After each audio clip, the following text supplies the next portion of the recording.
Before the real video starts, I want to tell you that I'm recalibrating this channel, and that came about because I've been talking to a number of people. Some I've invited, some have simply shown up and told me stuff, but also because of comments that I've looked at. I'm seeing patterns. Up to this point, I've mainly served two communities. One being people who are in church, but who are starting to realize that church is actually getting in the way of their faith, and they're wondering what to do about it. It can be a lonely place to be there. The other group is the deconstruction group. They started pretty much the same way, but they simply walked away from the whole thing. And there are all kinds of variations among them, obviously, but the ones that are most vociferous totally overestimate where they are, what they know, and where they are going. They're ultimately going in the direction of relying on their own vibes. They end up following creators who provide a lot of negative content about the Bible, and it seems to me that these users need that to justify why they slammed the door on everything, not just church, but church and faith. But if you're going to do that, the least you need is hermeneutics, and from the comments it's absolutely evident to me that they don't have that, nor are they interested in that. So therefore, I've decided I'm actually going to stick with a community that hasn't taken that step, but that is at a point where they realize that churches are more and more getting in the way of actual faith. If you're in that position, where do you go? What do you do? Are you feeling lost about it? Probably lost intellectually. Are you feeling lonely about it because others in church think that your faith is no good? These are people from the very church that put you in this situation. If you're in that group that has the wits about them to realize that church is getting in the way, but you're not quite sure where to go and what to do from here, and you're feeling lost and possibly lonely in the process, this channel is for you. And going forward, I'm not going to split attention between that and the deconstruction community. It seems to me from how they show up in the comments that they feel they've already found the solution, and I guess good luck, right? Now, as for you guys who are ready to walk out of church, but not walk out of faith or walk out in Jesus, I have a roadmap for you, and it kind of starts here.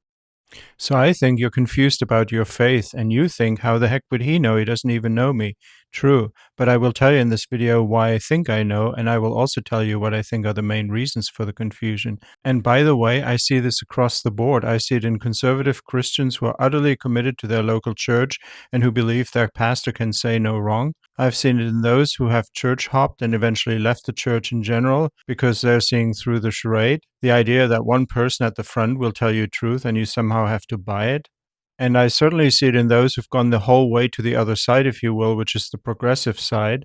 And as much as they think they're free and it's all shiny and sexy and wonderful, they're as confused as you are, so don't feel bad. Why do I think I know that you're confused? Here's why. Number one, I'm a professor of Bible and theology and interpretation. The most important of those is the latter, because without that, the former wouldn't work. And over time, I've easily had about 20 or 25,000 students. And I've spent a lot of time in coffee shops and at my house and all sorts of places, in churches and discussion groups and so on, talking to people. And those same patterns that I saw there, I see in the comments under my videos, also in my inbox. Now, anyone who is willing to acknowledge that they are confused about faith will probably need four things more than anything else. And in this video, I'm going to introduce them to you very briefly. And then in a few days, I will have a live webinar where we can all get together and discuss it in person. And the goal for the webinar is that you, by the end of it, have a roadmap for how to deal with the confusion. And by the way, this will not involve exchanging one faith package for another. Stop being this kind of Christian, become that kind of Christian. That's not what this is about, because that is too superficial. Our problems actually go deeper than that. But that means that if we go deeper, our solutions will be better. It's a real problem, by the way, that many Christians see the intellect as being in opposition to faith. I would urge you to snap out of it. God gave us our intellects for a reason, might as well use them. Now, I want to give you a more specific reason why I know, or think I know, that you're confused about your faith. It's because I travel all over the country, and I hardly ever find anyone with any kind of Christian history who isn't confused. And the smart people among them, they will acknowledge it.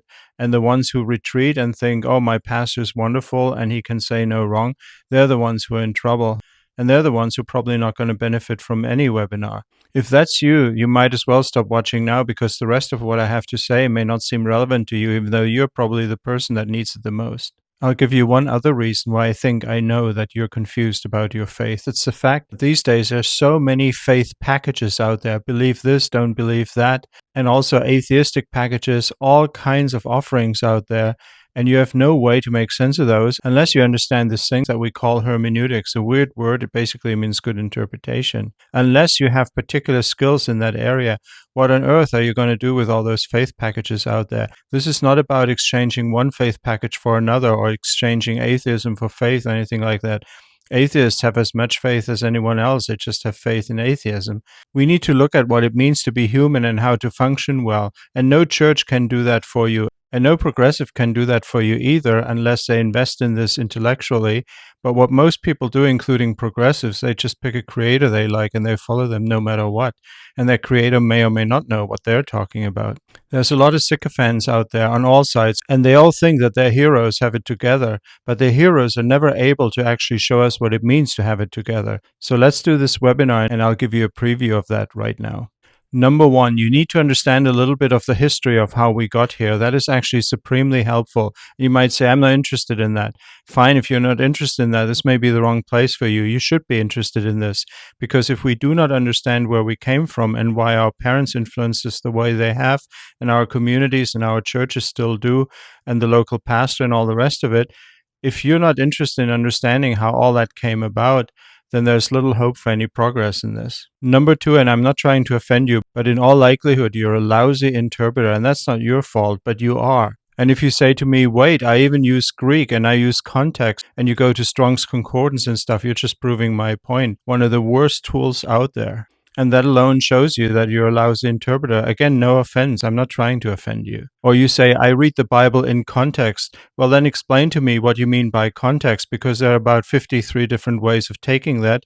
And I have a fairly good idea of what you mean by it, and it may not be what you need.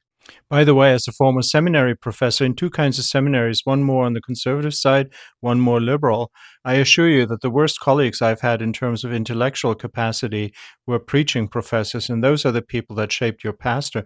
Now, your pastor may be the great exception, who knows? Now, if you're the great exception in this, then please come to the webinar and show us that you are.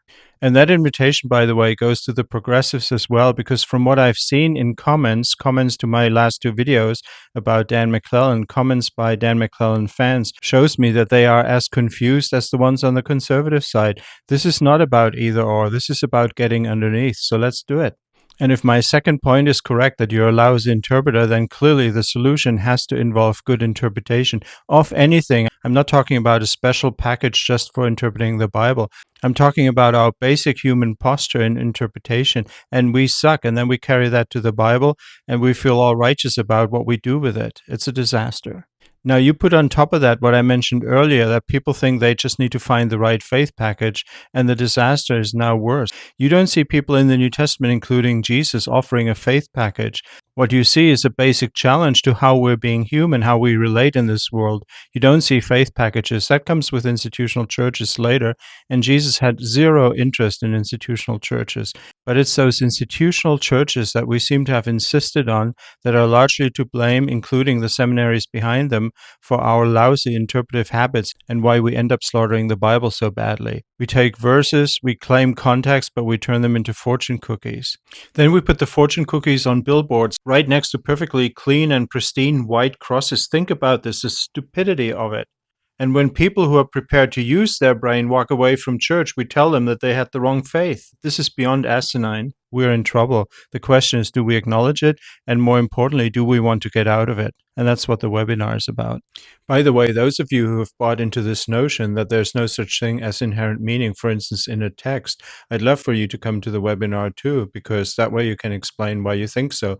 I know the one reason that people have brought up again and again in the comments on my Dan McClellan videos is that anytime meaning needs to be interpreted, which is always, meaning cannot therefore be inherent. And the problem with that is that you're confusing apples and oranges, and I would love for us to talk about this in real time. Number three, once we have figured out how meaning and interpretation actually work, we then have to put it to good use, and we have to try it out. We have to test it. We can use biblical texts for that, a newspaper article, you name it, a billboard if you want, one of those big church billboards. Now that would be depressing.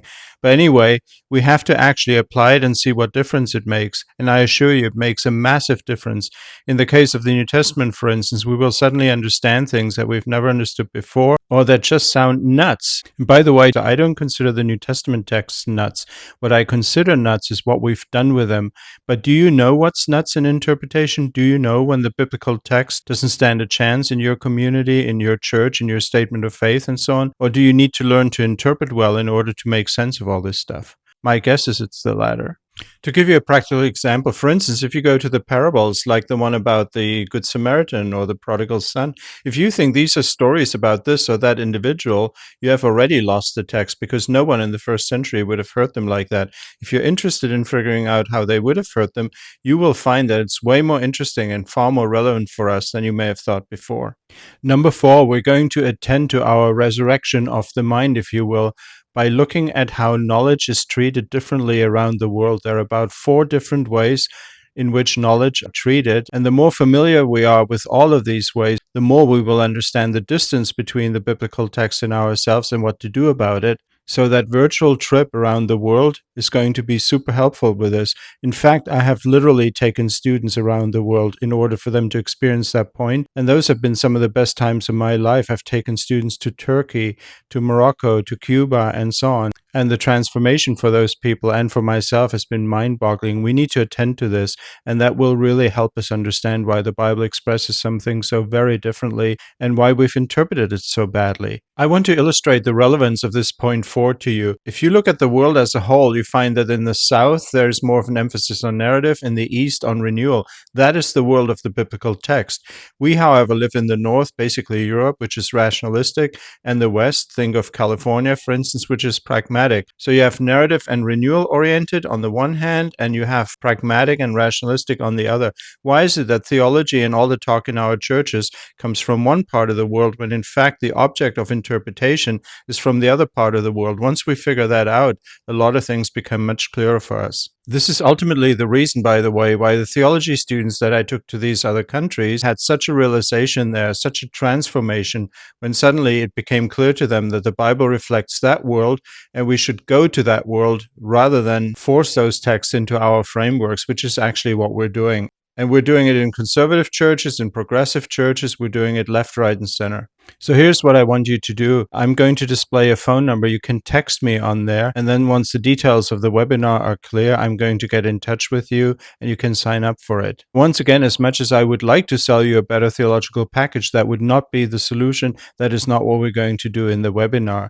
We're going to do something deeper, something better than that, and it will put you on a good path. Now, I have to tell you, if you're at either end of the spectrum, either very fundamentalist or very progressive, it's going to take some courage to participate in the seminar because you will not be the same person afterwards. If you know of others who are in some sort of meaning crisis around this, I don't mean the spiritual crisis per se, but the interpretational crisis of knowing how to think about these things. If you know someone, please forward all this to them so they can come to the seminar too. It will be a live event, but if you can't participate, you can still get the recording afterwards. By the way, to get into the webinar, you need something called Sidecar, which is a product in my store. It is super cheap. You only pay once. It's almost nothing, and it'll give you access to all free future events in that platform. The product is called Sidecar, and you find it in my store right here. Text me and I'll be in touch as soon as I have the details ready, and I hope to see you there.